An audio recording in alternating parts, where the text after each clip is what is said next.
And before I say a word, before I say anything, I would very, very much like to recognize and celebrate just for a minute here, just for a second, that today, July the 18th, 8 years ago, in 2012, was the first day of A Vision for You. And so today is the 8th anniversary. We're going to be celebrating that anniversary, not selling it, but celebrating it tomorrow morning on our special Sunday special edition.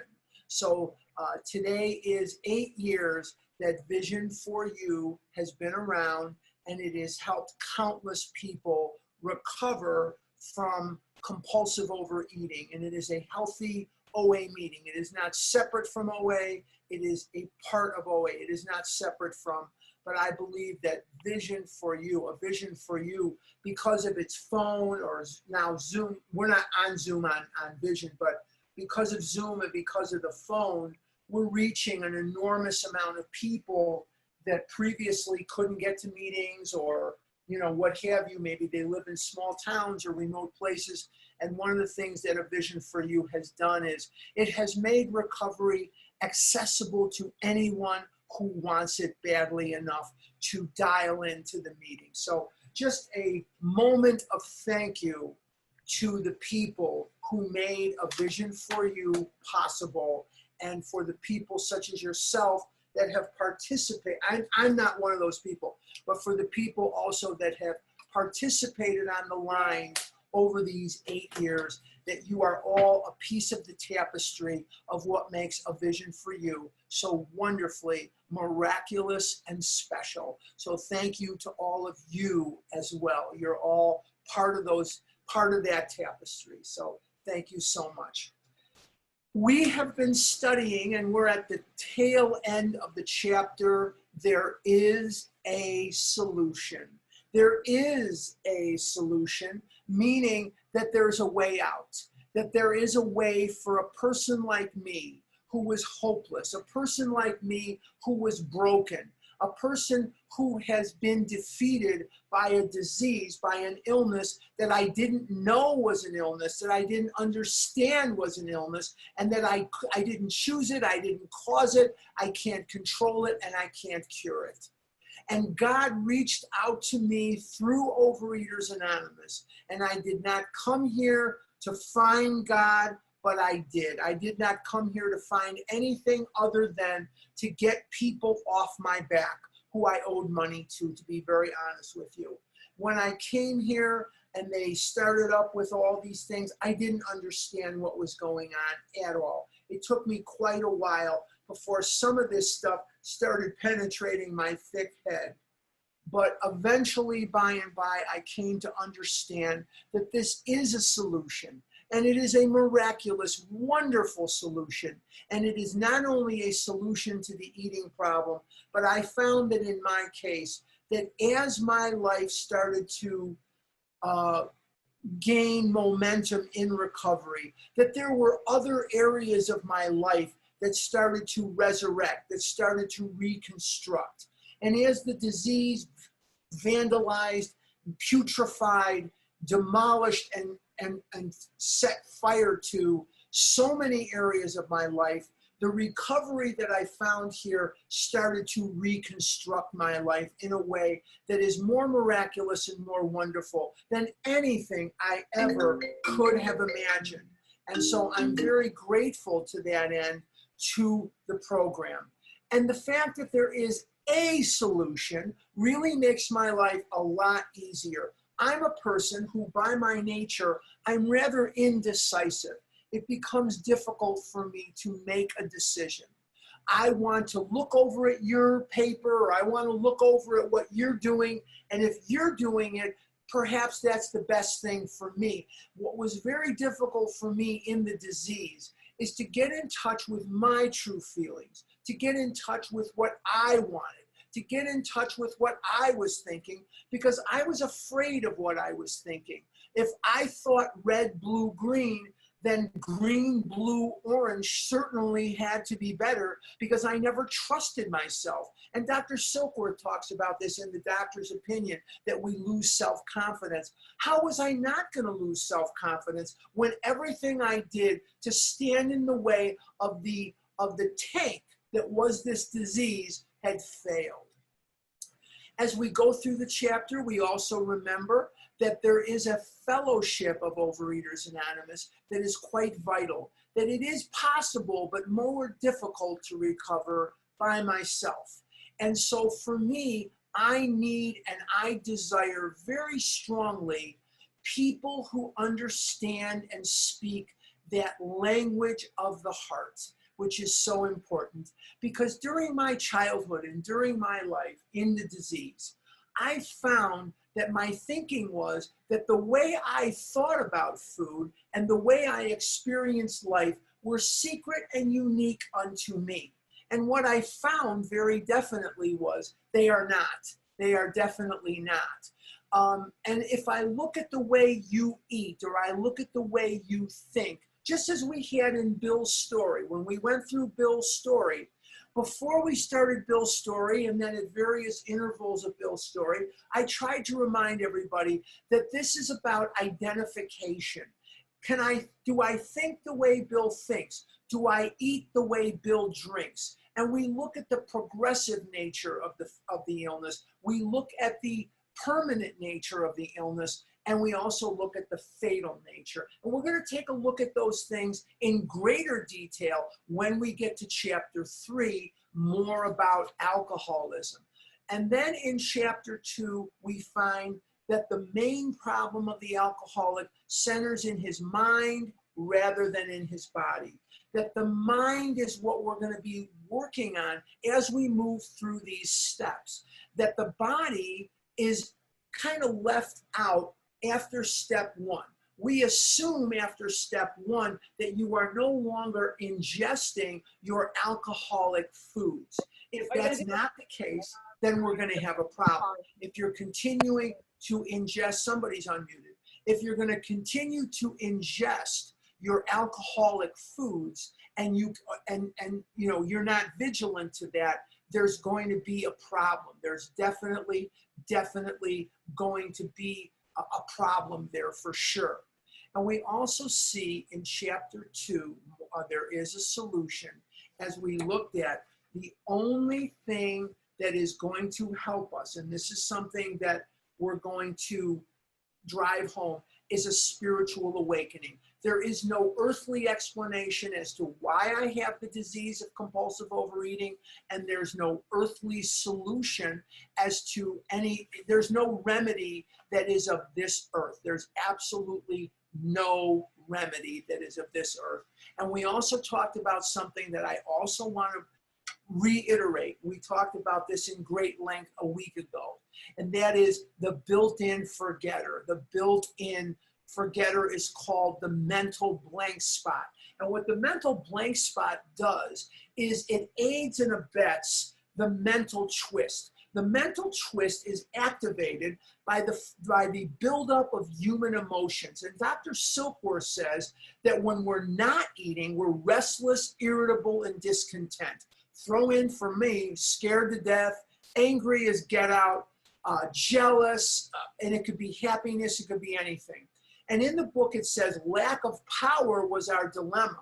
And how that applies is lack of power. I do not have the ability to fix my broken brain with a broken brain. In other words, I cannot feel fear, for example, or jealousy or resentment and combat that on my own.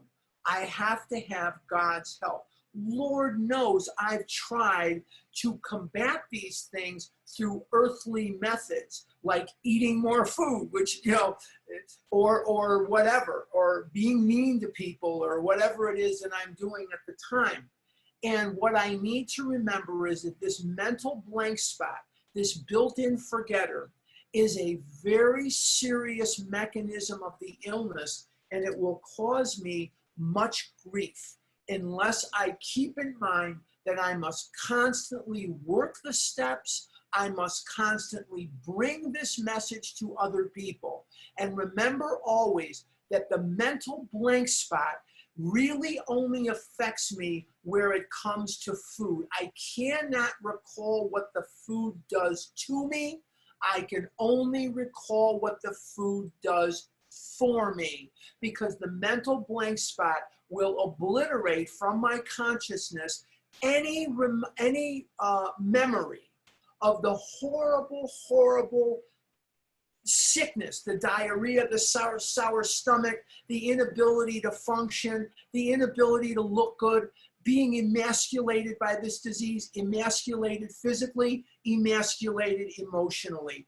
It causes me to forget the isolation that I lived in. It causes me to forget the horrible, horrible life that I had in this disease. And it only allows me to focus in on how wonderful this cake is going to taste, how wonderful this cookie is going to taste, whatever that may be. And the mental blank spot will not allow normal functioning of the mind. It just doesn't allow it when it comes to food. When it comes to other things, when I'm late for an appointment, I don't drive my car 100 miles an hour down the road. I don't do that because I fear the consequences. I don't want to be ticketed by the police. I don't want to hurt somebody. I don't want to hurt myself. I don't want to suffer the economic anguish of the ticket and the accident and the trouble with the insurance company. So if I'm late for an appointment, all right, I'm late and I'll deal with it, but I don't drive my car 100 miles an hour down the street. And when it comes to eating food, I just can't recall any of these consequences at all. And then the food goes in the mouth, and for about 9 seconds, I feel fantastic. But then about 10 seconds in, I feel horrible. But by then, I have triggered the physical allergy. And in triggering the physical allergy, I have placed myself in a position where I will be unable to stop eating just because I want to now. The allergy will set me up with a craving beyond my control, and I will always eat more than I had originally intended. So these are some, but not all, of the highlights of Chapter 2. There is a solution. And what we want to remind ourselves of again and again and again, that this chapter, although it will hit on Step 2 material, it is primarily about the first step, the powerless condition of mind and body. We come to believe, we admit it, sorry, I'm mashing up steps 1 and 2. We admit we are powerless over food. We admitted we were powerless over food, and our lives had become unmanageable. And that powerless condition is twofold in nature: the physical allergy and the twist of the mind. And the twist of the mind being activated by the buildup of human emotion. We can be bored, angry, happy, tired. We can be scared to death, jealous. And the solution that the mind will come up with is to eat the food. And when I'm in fit spiritual condition and the steps have lowered the level of these emotions, and food is no longer a solution because I already feel better, then the urge to eat is simply not there. Now, that's a very simplistic explanation, very highly simplistic of a deeper seated problem, but you'll find that that explanation does bear fruit because it does explain what's going on. And again and again and again, I want to repeat that we do not solve this problem by absorbing spiritual information. We get recovery by transmitting spiritual information. Again, I'm going to repeat that because it's very, very important. I will not gain recovery by absorbing spiritual information. I will get recovery by transmitting spiritual information to the still sick and suffering. Let's go to the top of page 28, and if we can, we're going to finish this chapter today, and then we're going to start on chapter 3, more about alcoholism. We're at the very top of 28 in the 4th edition. Here was the terrible dilemma in which our friend found himself when he had the extraordinary experience, which, as we've already told you, made him a free man. And who are we talking about? If you remember last week, we're talking about Roland Hazard. And Roland is visiting Dr. Jung, Carl Jung, in Switzerland. And in Switzerland, Jung psychoanalyzed Roland, and Roland left and was starting to go back to America, and he went to Paris, saw a couple of friends of his parents, and got drunk again. And Jung takes Roland back and says to him, "My boy, I have psychoanalyzed you for a year, but I have done you a disservice. I've misdiagnosed you. You are an alcoholic, and as such, you're going to die." And remember, we said last week that is it odd or is it God that Roland got to Jung rather than Freud or Adler? Because Freud and Adler believed that all solutions lie within the mind. And Freud broke rank with them in one area and one area only. And that area was he believed that here and there were spiritual experiences that could alter a person's attitudes, ideas, beliefs, and behaviors. And so he sent Roland on a quest to get a spiritual experience. Roland will go into the Oxford group, and the rest is history. You can consult last week's session if you want to. But we're talking about Roland. It says here on the top of 28, we in our turn sought the same escape with all the desperation of drowning men. Now, this is a very important line, and it is a very important warning, and it is a very important idea.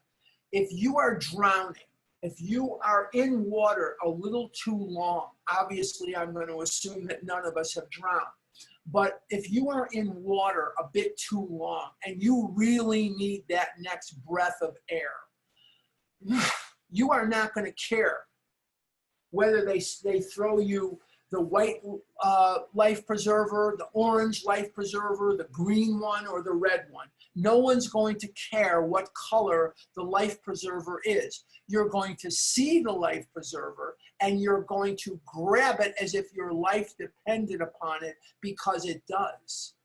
You are going to seek that next breath of air with everything that is in you. It is not going to occur to you of what you look like, or what bathing suit you're wearing, or what day of the week it is. None of those things are going to occur to you. You're going to have the urgency and the importance of taking that next breath like nothing could possibly be more important. And this is the idea that we have to approach recovery. For if we approach recovery from a different posture, we're probably in trouble. And what you see so much of today are people that have a more blasé attitude about it. When I have a blasé attitude about my recovery, it's not going to happen. I must take the bull by the horns and control the things I can control, and forget about the things I can't control. What can I control today? What I can control today is my attitude about recovery. And what I can control today is how hard I work toward that goal. And if I work very hard toward that goal of recovery, if I work very hard at it and I take it very seriously, I'll get much better results than if I don't. Recovery is not something that some people are fortunate enough to achieve and others are not fortunate enough to achieve. Recovery is something that, when taken seriously and worked at diligently, will occur. Nobody that I've ever seen, and we're going to get a lot more into this when we get to chapter 5, nobody I've ever seen that thoroughly followed our path ever failed. I've never seen anyone that couldn't recover. I've seen some people that didn't want to. I've seen lots and lots and lots and lots of people who didn't really work at it. But I've never seen a person yet who worked at recovery and took it seriously. I've never seen that person fail. So this is very important. And it's a warning, and it's good information that we have to seek the same escape with all the desperation of drowning men. What seemed at first a flimsy reed has proved to be the loving and powerful hand of God. Now let's take a look at that for just a minute. When you come into Overeaters Anonymous, at least this is my experience. I came into Overeaters Anonymous, and what happened was this mountain of dreck, this mountain of garbage was dropped on me, and the mountain said food and weight, food and weight. And for the first years that I was here in OA, when the scale went down, I'm not anorexic or bulimic. When the scale went down, that meant I was getting a good grade on my report card. I was doing good. That was my report card, if you will, my course book, if you will. When the scale didn't go down, I wasn't doing so good. And then what started happening was I started losing a lot of weight. Then I had 29 hours of plastic surgery. Things started happening in my life. I'm giving you a very long period of time, and I'm truncating, I'm shortening it for you. But here's what happened to me. And what seemed to be a flimsy reed proved to be the loving and powerful hand of God. This is what happened to me. And I just mentioned it. As the food and weight mountain of garbage started to get chipped away, I started noticing that through an emancipation from codependency, through an emancipation from my alienonic tendencies, through an emancipation of my fear that you're going to abandon me or that you're going to not like me, through my emancipation, through the working of the steps, I started becoming little by little by little by little the person that God intended me to be all along. A person that can speak his mind. A person that knows what he wants. Now, I may not get what I want, but I know what I want, and I don't have to ask you what I want. Does that make sense? I hope that makes sense, because this was my experience. Perhaps it wasn't yours, I don't know.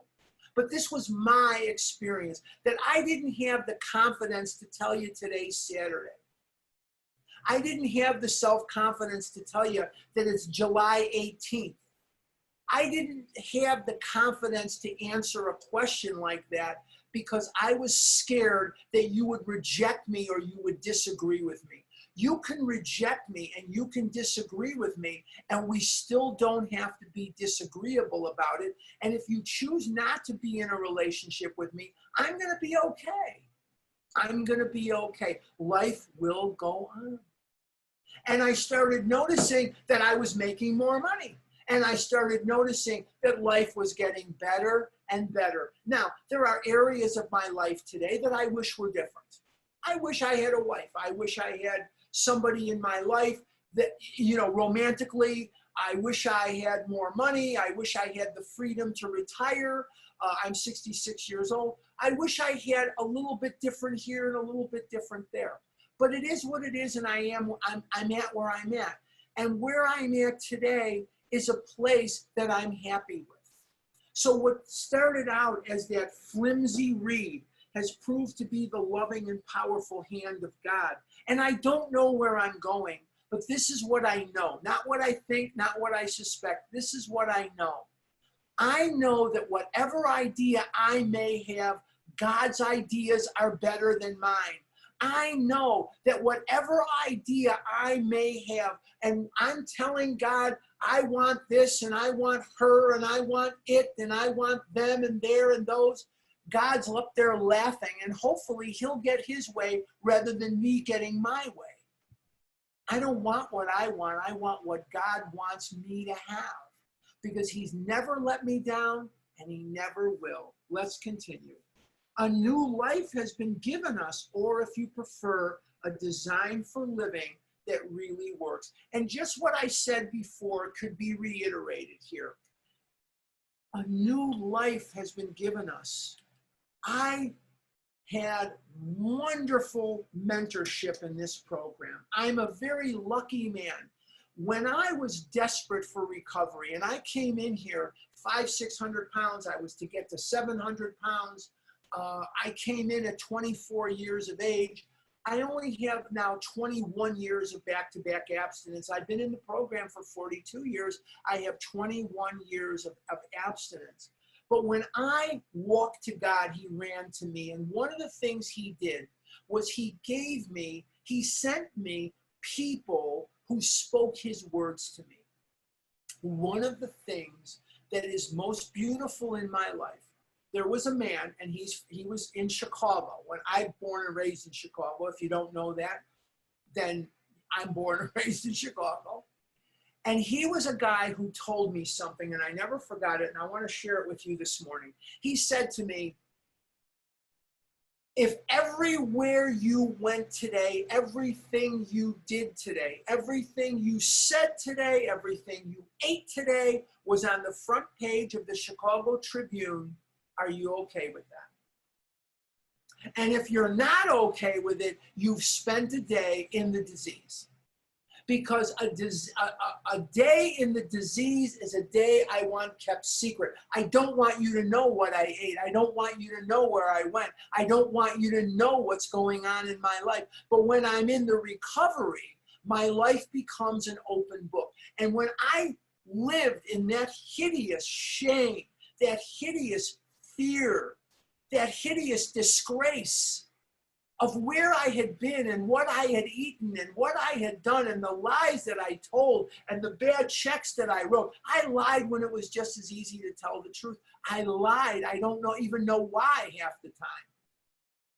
But when I live in that emancipated state, when I live in that emancipated state and I am free of the guilt and the shame and the remorse and the hideous fear that someone saw me at this restaurant, or someone saw me coming out of the bakery, or someone saw me coming out of the pizza parlor.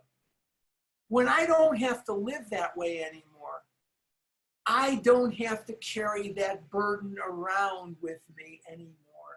And when he says in the book here, a new life has been given us, this is one of the major things.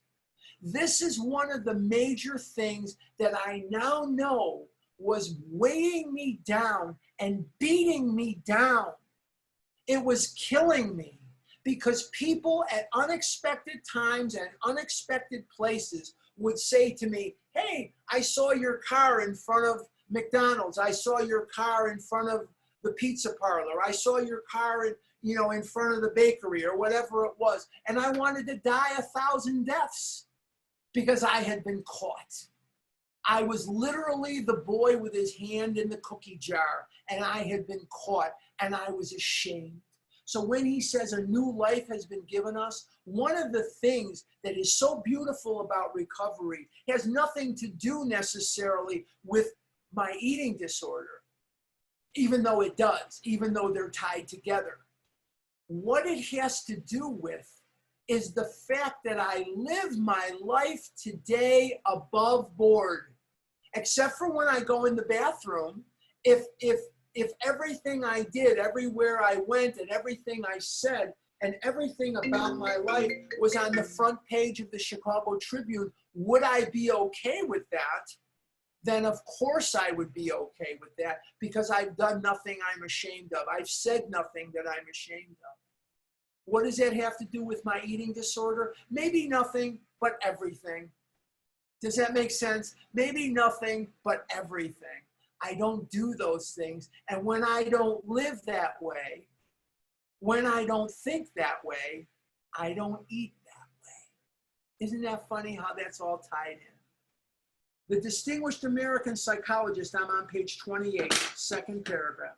William James, in his book, The Varieties of Religious Experience, indicates a multitude of ways in which men have discovered God. And this is the reason that you have the stories in the back of the book.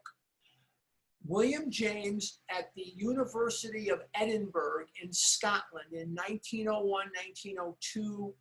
He gave a series of lectures there, and there were people who shared about their experience in finding God. See if this sounds familiar, okay? It's very tough reading, The Varieties of Religious Experience. He is a psychologist writing for psychologists. My friend Larry is a PhD psychologist. Larry Kay, if you listen to Vision, you hear him. He's a PhD psychologist, and he would agree with me that it's very tedious reading. It's very tough reading.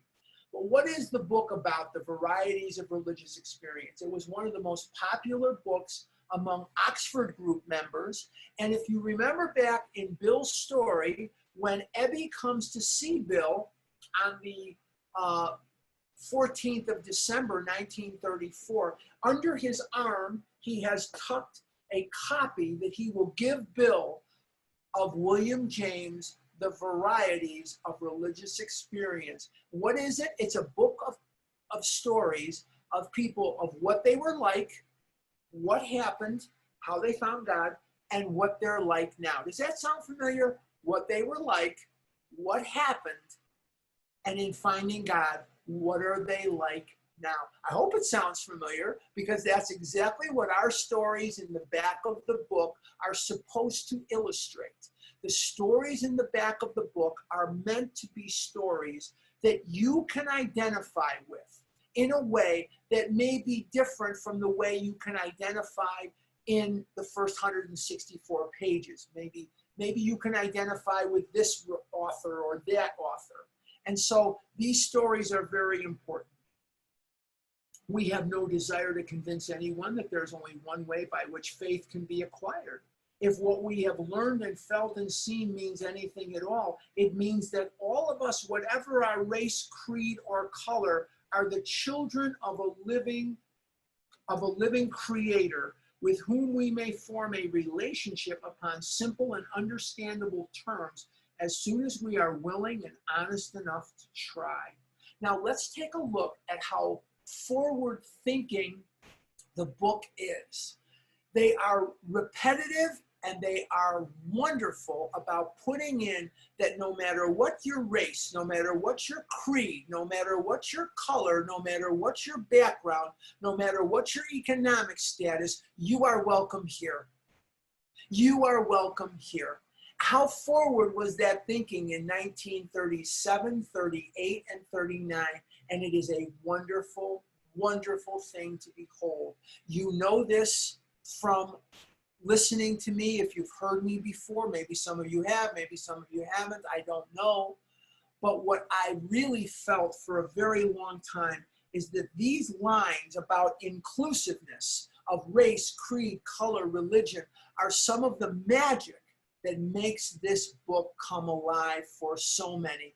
If Fitz Mayo, who we're going to talk about at the end of chapter 4, if Fitz Mayo had had his way, this book would be much more Christian in nature. If Jimmy Burwell had had his way, he would. Now, they were very good friends, Jimmy Burwell and Fitz Mayo. Fitz Mayo was the third New Yorker to get sober. Number one was Bill. I'm not going to count Ebby. Number one was Bill, number two was Hank Parkhurst, and number three was Fitz Mayo. Fitz Mayo was the son of an Episcopalian minister. And although, as we're going to see when we get to the end of chapter 4, he's going to struggle with this idea of God. But by the time the book was in the process of getting written, he wanted a much more Christian doctrine. And Jimmy Burwell, his childhood friend, was an atheist. And Jimmy Burwell really power drove this idea of God as you understand God. So if it was a strictly Christian book, then me and many like me, and maybe you, would have had much more difficulty with it. But it seems to be perfect. And you know this from, if you've been around me, you know this. I believe, sorry about that, it's only 100 degrees. So I get, every once in a while, if I don't stop and take a glass of Wasser is a Yiddish word for water. Wasser, Gläser Wasser means a glass of water. I don't stop and take a drink of water once in a while, I won't be able to talk. Trust me. The humidity is about 25% and the temperature is 100. So I always have my water close by. Trust me on that one. But anyway, the book is written in such a way as to be inclusive. Now, I believe, and I don't want to get too sidetracked on this today, I believe that the book is divinely inspired. I believe that God wrote the book. I do not believe that Bill Wilson and the guys in Akron and the guys in New York wrote the book. I do not. I believe that it is divinely inspired. Bill Wilson had 3.5 years of sobriety at the time. Some of these guys had very little sobriety at the time that had input into it.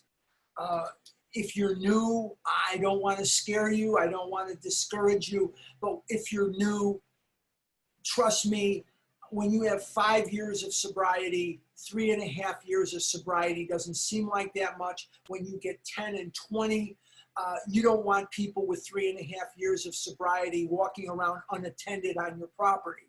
You just don't.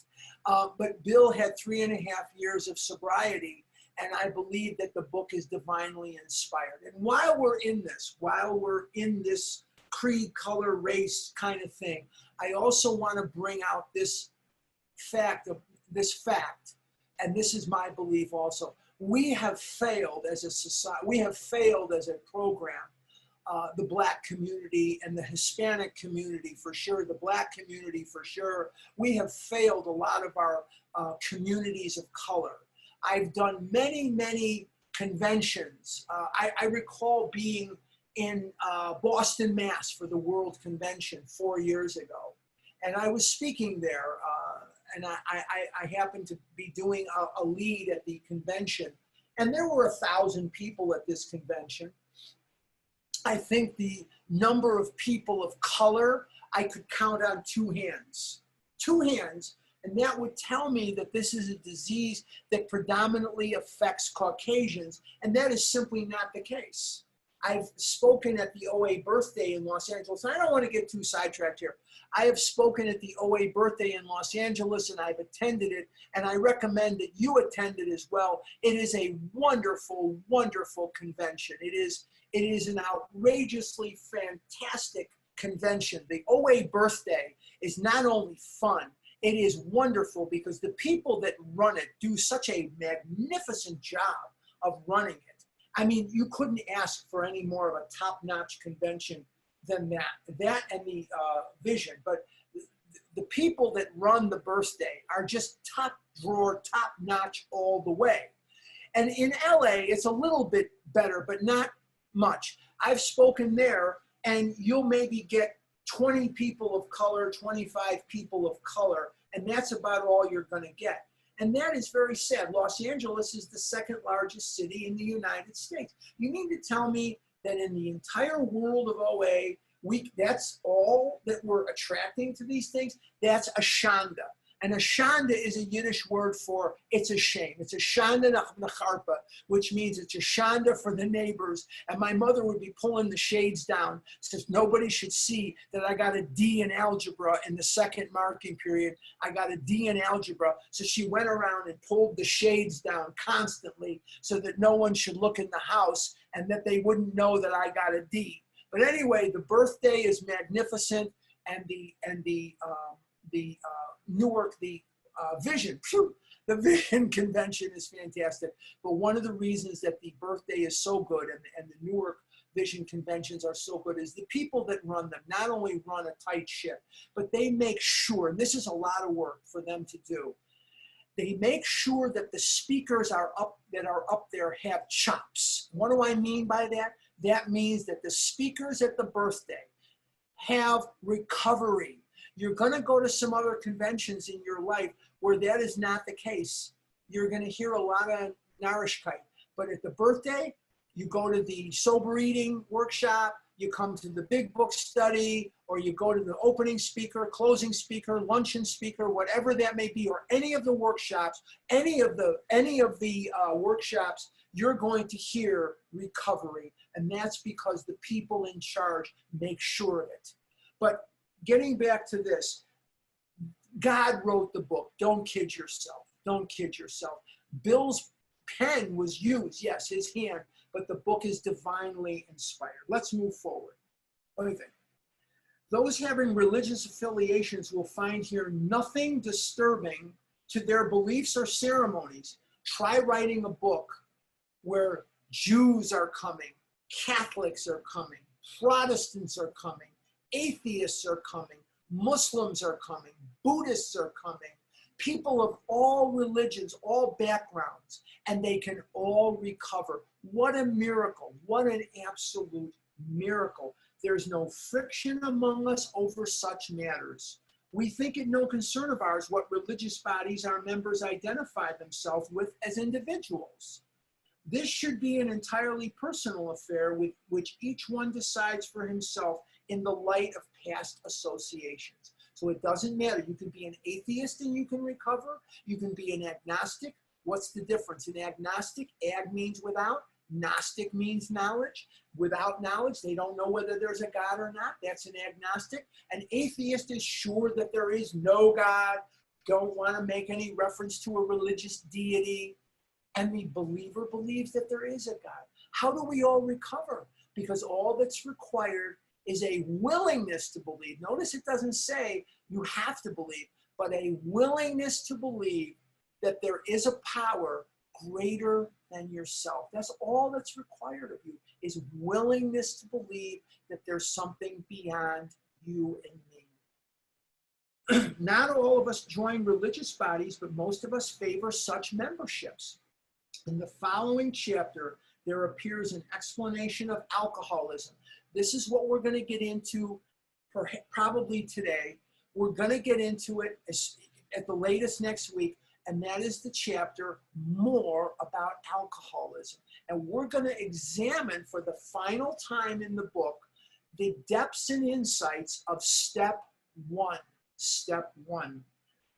As we understand it. Then a chapter addressed to the agnostic. That's chapter 4, we agnostics. Notice it doesn't say you agnostics. Notice it doesn't say those agnostics. It says we agnostics, because Bill and the boys put themselves in the shoes of the agnostic when the chapter was written.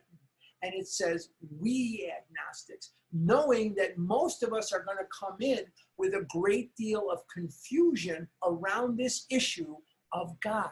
And so as such, he wrote the chapter, We Agnostics. These little subtleties, I'm hoping by pointing them out to you, will enhance and increase the value of what you're reading, and for you to see it as divinely inspired. It's very, very subtle, but these things are very key to the understanding of divine intervention. Many who were once in this class are now among our members. Surprisingly enough, we find such convictions no great obstacle to a spiritual experience. Notice it says that, and it says it repeatedly throughout the book. You don't have to be a believer. Hang on. You don't have to be an atheist. You don't have to be an agnostic. You don't have to be a member of any particular religion. All you have to be is willing, now, you don't have to believe, willing to believe that there's a power greater than yourself. Why do I repeat that so often? Because it is one of the most important pieces of information that gets overlooked habitually in our program. We spend an awful lot of time on food plans, and we should do that. That's important work. You know, we're not AA and NA, where you just simply abstain from alcohol, you abstain from narcotics. So it's very clear cut, very black and very white. But my sponsor lives in Los Angeles. He can eat cheese, he can eat grape nuts, he can eat diet pop with the sweetener in there. I can't. So many of us have different nutritional needs, different things that get us crazy, get us mishuggah. Further on, clear-cut directions are given showing how we recovered, not why we recovered or where we recovered or when we recovered. It shows us how we recovered. And also, I want you to take note for yourself, and if you're sponsoring, for your sponsees, that the word recovered is in the past tense, because one of the questions that comes up on vision meetings habitually comes up. It'll come up once a week for sure. Every 2 weeks, certain. What is the difference between recovered and recovering? Recovering is working toward the spiritual awakening or the spiritual experience, which I've never had. I've had a spiritual awakening, which is slower in developing. And it's not as sudden and profound as what Bill had, but it says how we recovered. Notice it doesn't say cured, but it says recovered. What is the definition of recovered? A person who has a spiritual awakening and as such is more benign, more neutral to any ideas of using or doing their compulsive eating or compulsive food behaviors. Let's cover the food behaviors for just a minute here, because I don't believe I'm being responsible if I don't talk about this at least every other week, because it's vital. I am a compulsive overeater, okay? I ate way too much food. And if I don't work the steps, I will continue to eat too much food. And I have eaten railroad cars full of Oreo cookies to kill the guilt, shame, and remorse of eating railroad cars full of Oreo cookies. I ate to cover the shame of eating, if that makes any sense. However, there are people listening right now, and there are people that may hear this on the podcast that are not that kind of compulsive overeater. They've never been significantly overweight in their life. And do they belong here? Yes. Let's give them the honor of mentioning some of these things. There are people who are anorexic. They get a high, like I get a high from a Butterfinger bar. They get a high from not eating. It gets them crazy. It gets them high. They get that, what Dr. Silkworth would call the effect. What is that effect? The effect is the sense of ease and comfort that comes instantly by eating the food, or in their case, not eating the food. They are anorexic, and so they will starve themselves. There are also people listening here that are bulimic, and bulimia will take different forms. And sometimes people will practice more than one form of bulimia, even at the same time. Here are 3 of the forms of bulimia, and there may be others, but these are the 3 most prevalent forms of bulimia. Number 1, regurgitation bulimia.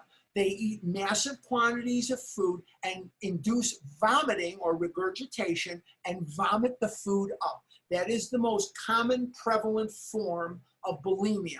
So at the beginning of the OA literature, when you see what is the definition of abstinence, see, people talk about what's your abstinence, what's your abstinence. Everybody has the same abstinence. It's the food plan that they're really asking about. It's not, everybody has the same abstinence. Here's abstinence as defined by OA. It is abstaining from compulsive overeating and compulsive food behaviors while working toward, while being at or working toward a healthy body weight. That's the definition of abstinence. But my food plan is different from this person's food plan or that person's food plan. I hope you understand the difference. Abstinence is the same for everybody. Food plan is different for just about everybody. Okay. Regurgitation is the most common form of bulimia.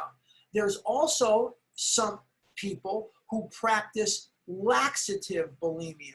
They will eat massive quantities of food, and through their obtaining laxatives, they will take these laxatives and purge the food out through their digestive system. And these are laxative bulimics, and they can wreak havoc, they do wreak havoc on their bowels and on their digestive systems. Now there's another form of bulimia that is called exercise bulimia.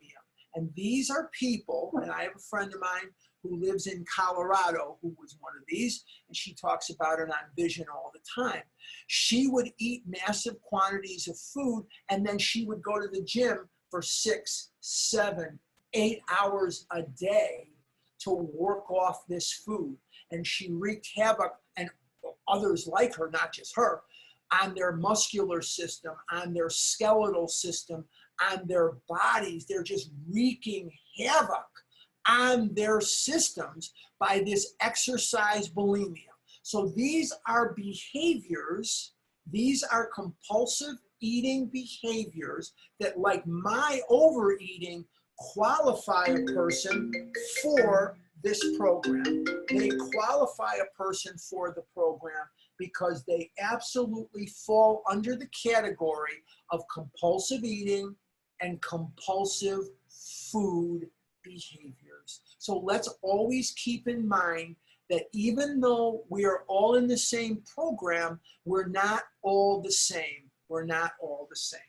Each individual in the personal stories describes in his own language and from his own point of view the way he established his relationship with God.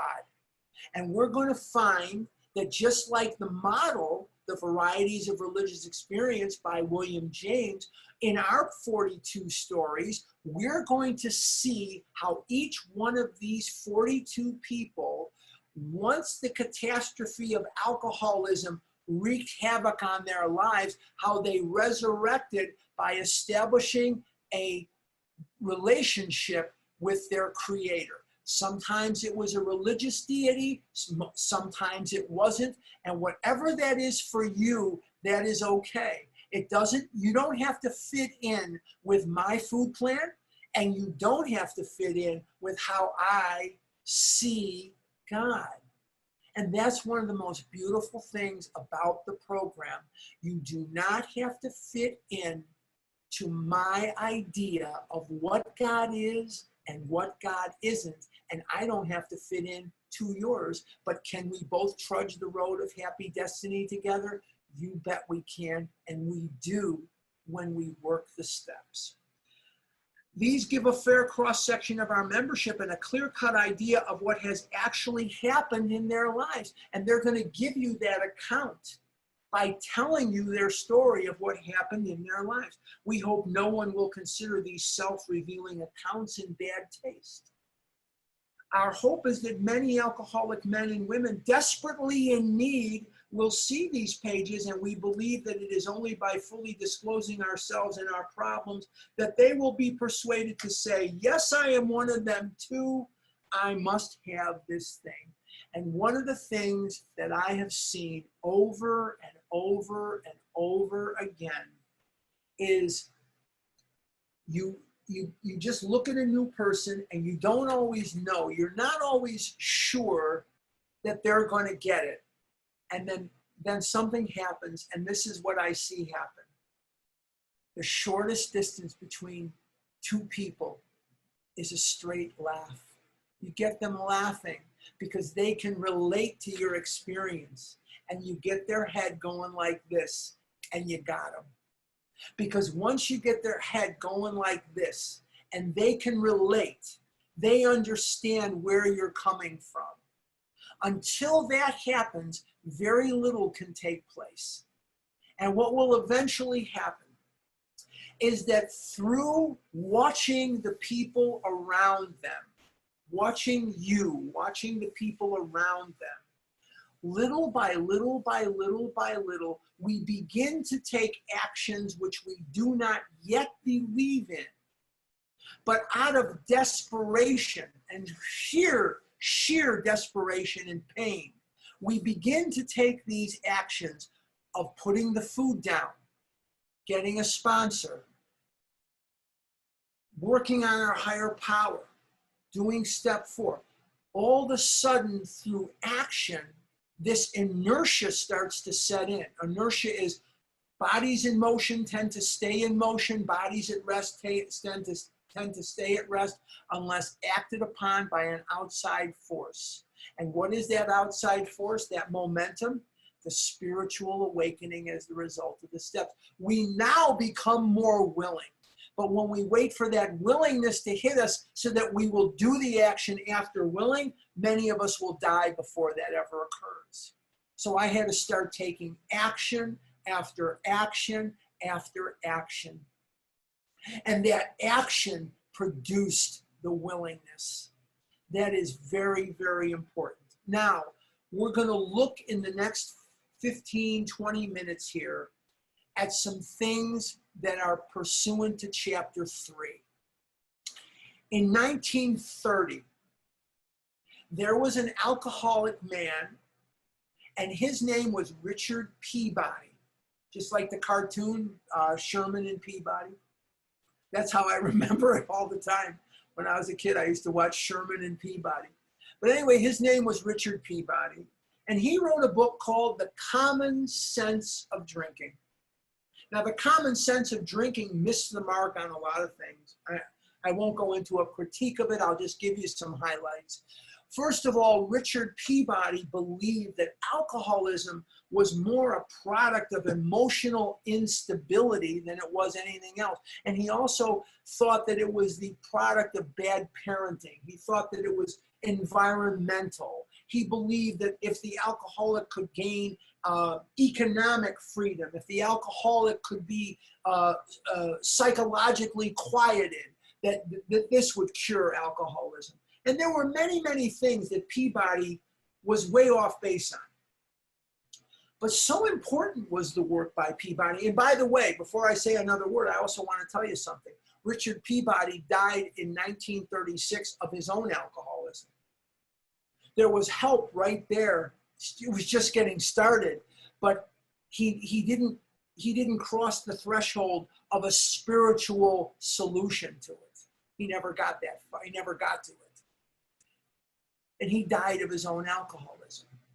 But there were 3 major truths about alcoholism that Peabody was right on.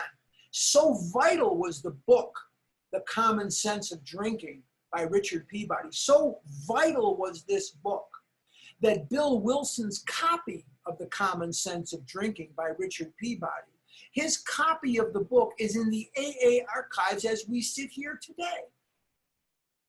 So The Common Sense of Drinking gave us 3 factors of alcoholism. The characteristics of alcoholism are the physical allergy and the mental twist. It is a 2-fold illness. You'll hear people say it's a 3-fold illness and a 22-fold. It's a 2-fold illness. Mental twist, physical allergy. That's what, if you don't have those things, both of them, you're not an alcoholic. If you don't have both of those things for food, you're probably not a compulsive overeater. You're not a drug addict or a gambler or whatever that is. Hold on. Okay. But he gave us 3 characteristics of alcoholism that are right on. They are spot on. What are they? Number 1, it is a permanent condition. It is a permanent condition. It never goes away. Number 2, it is progressive. What does that mean? It means that the disease over time gets worse and worse and worse. And number 3, it is fatal. Now, the little other fact that I want to point out as we begin chapter 3, and we only have 15 minutes left before we go to Q&A. The chapter more about alcoholism is not a chapter about men who were drunk and couldn't get sober. As you would think, reading a book like this, you would think that this would be stories about men who were drunk and they could not get sober, right? Wrong. These are stories about men who were sober and made decisions based on erroneous information that we're going to examine to pick up a drink in search of relief from the untenable, unbearable pain of not drinking. So it is not a chapter about people who were drunk and couldn't get sober. It is about sober people who had been told in most cases, not all, that they were alcoholics and shouldn't drink. And they picked up a drink anyway because the pain of not drinking was too much for them to bear. And we're also going to see that in not all cases is that emotion negative. In one of the cases, we're going to find that the guy was doing fantastic.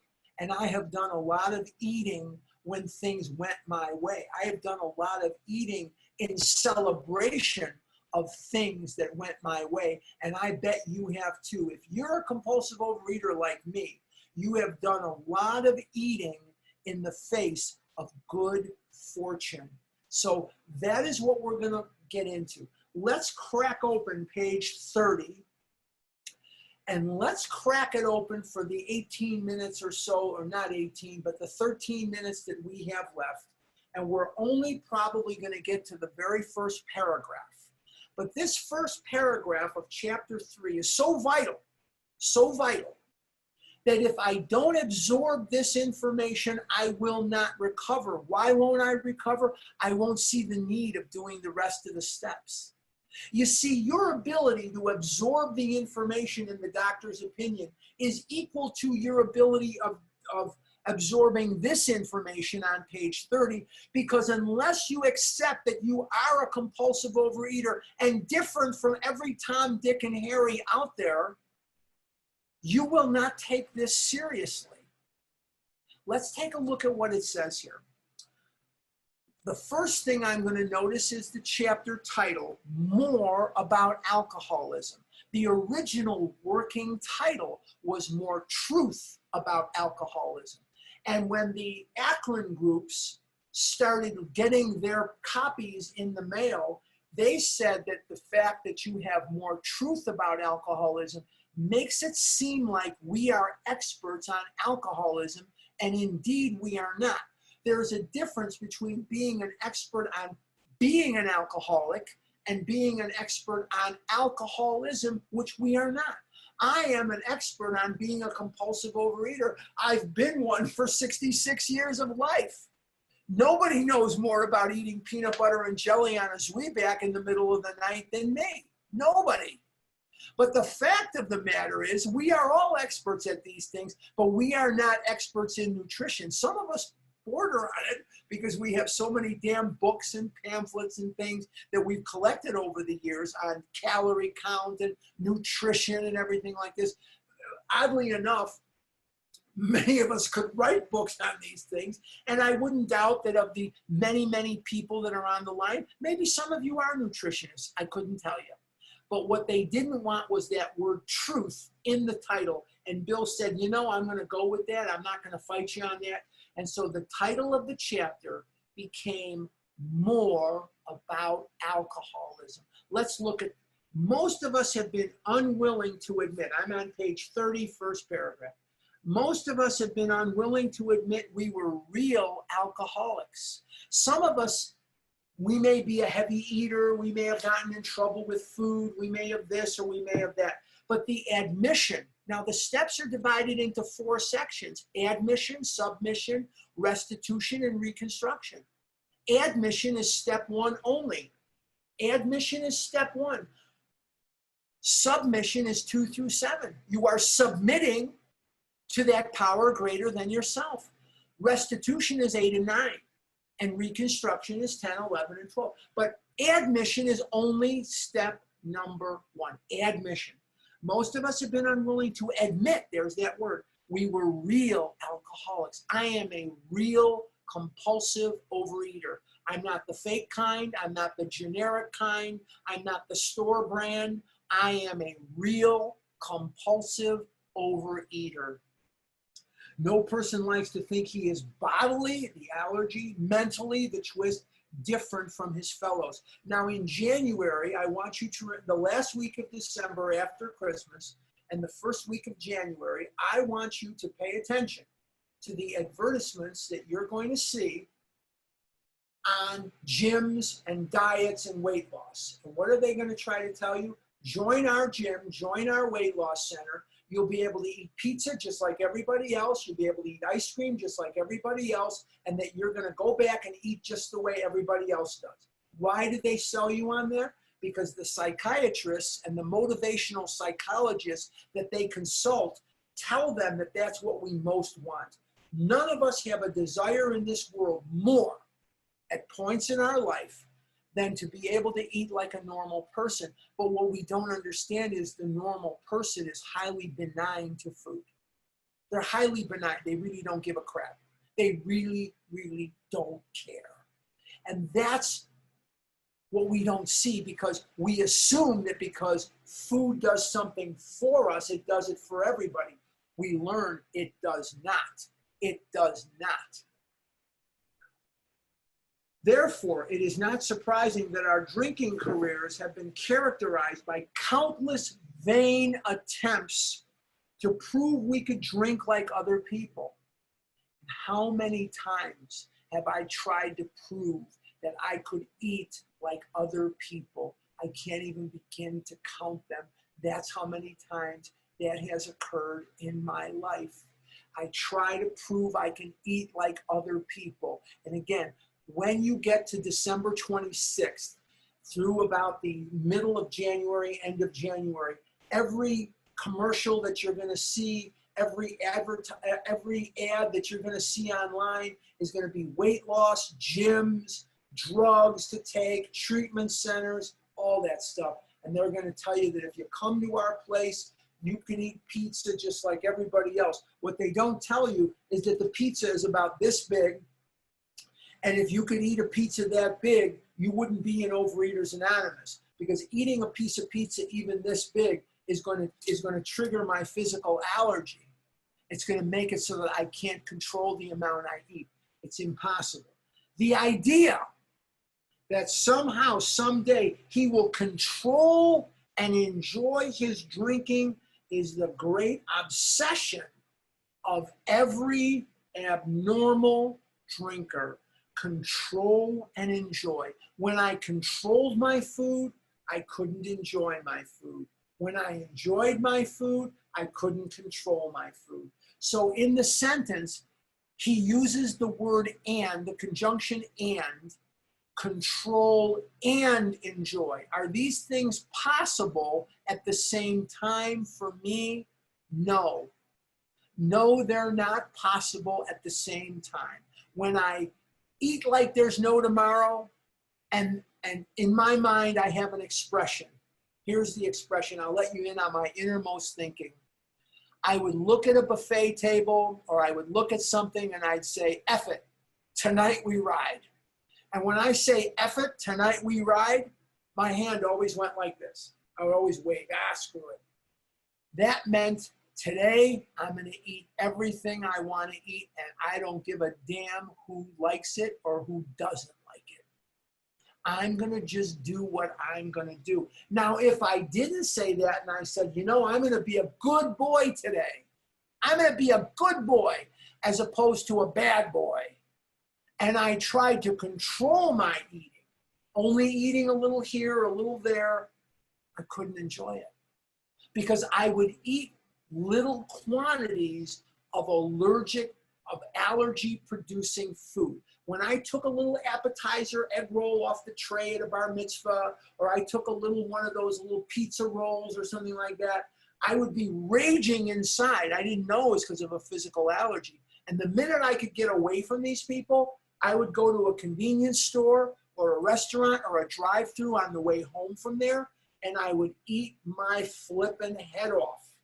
But while they were, maybe there was somebody, there was always, not always, there was a lot of cops on the beat.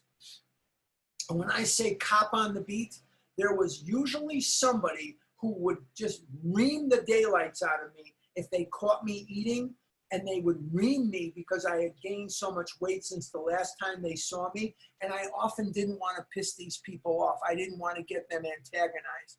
I didn't want to get them started. So in front of certain people, I was afraid to eat, and I had to wait till I got away from them. And that was what happened. And what is an obsession? An obsession is a thought which pushes aside all thought to the contrary. All thought to the contrary. The great obsession of every abnormal drinker. And this persistence of this illusion. What is an illusion? It is something that appears real, but is not. It appears real, but it's really not. It's like a mirage in the desert. is astonishing. Many pursue it to the gates of insanity or death. I have a friend of mine, he lives in Santa Monica, California. He's a bit of a nut, but that's okay. It doesn't make him a bad guy. He's a bit of a nutcase. And he says, if you want to see somebody who pursued this disease to the gates of insanity or death, call Harlan. He gives out my phone number. And I get calls from people that say, tell me about your pursuing the disease to the gates of insanity or death. And I'll tell them, you know, whatever.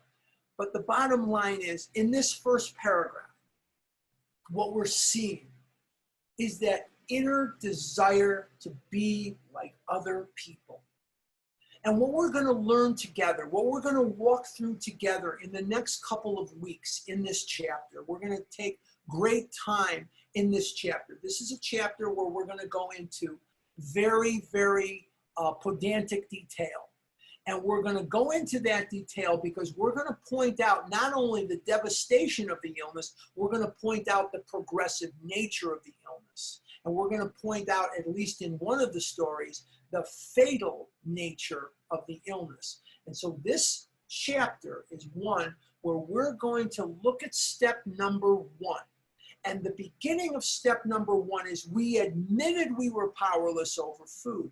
And when we admit that we're powerless over food, we have to also admit, we have to come to the conclusion of the mind that we are the same as each other, but different from other people. That there's no way, no matter how long you've been in recovery, no matter how beautiful you are, or how not beautiful you are, or how old you are, or how young you are, or how black you are, or how white you are, there is no way you are going to return to a place of normality without a spiritual awakening. But you will never be normal when it comes to this. You will have to continue working very hard at your recovery, and the longer you're in recovery, the harder you're going to have to work. Why? Because it is a progressive disease. And one of the things I want to leave you with today is one of the big mistakes we make as members of OA. We stop working harder and harder and harder at recovery. We get to a place of complacency. But you have to remember that every single day that you wake up, you're lucky enough to wake up, 3 things happened. You got older, which means your body and your mind are less able to fend off the effects of this disease. Number 2, the disease got worse. Every day that you're lucky enough to wake up and be alive, your disease got worse. And number 3, things are changing. And as things change, things are going to happen that are going to scare you, make you angry, make you happy, make you jealous. No matter what that emotion is, the fact that things are changing. 6 months ago, let's see a show of hands. 6 months ago, how many people here knew what the hell Corona or COVID-19 even was? Not me. Never heard of such a thing in my life. Well, look at the world now. Look at the world now. What do you think you'd have got in Las Vegas if you'd have made a bet in Las Vegas? You know what I bet? I bet that there's no baseball played until July 24th of this year.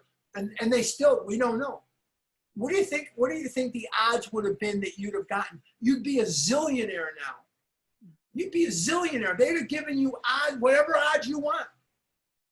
That there'd be no NBA championship this year, no NHL championship. What do you think the odds would have been? Instead of those hotels being named whatever they're named in Las Vegas, they'd have your name on them. That's how rich you'd be. But yet that's reality. That is the reality of the situation. So we're going to meet next week at the same time, same bat time, same bat channel. And what we're going to see in the weeks to come is we're going to examine this chapter and hopefully unlock some information in it that maybe you've never really looked at before, and we're going to make the chapter come alive in a way that I hope will be very, very helpful. So we're going to open it up for questions and answers as soon as I write down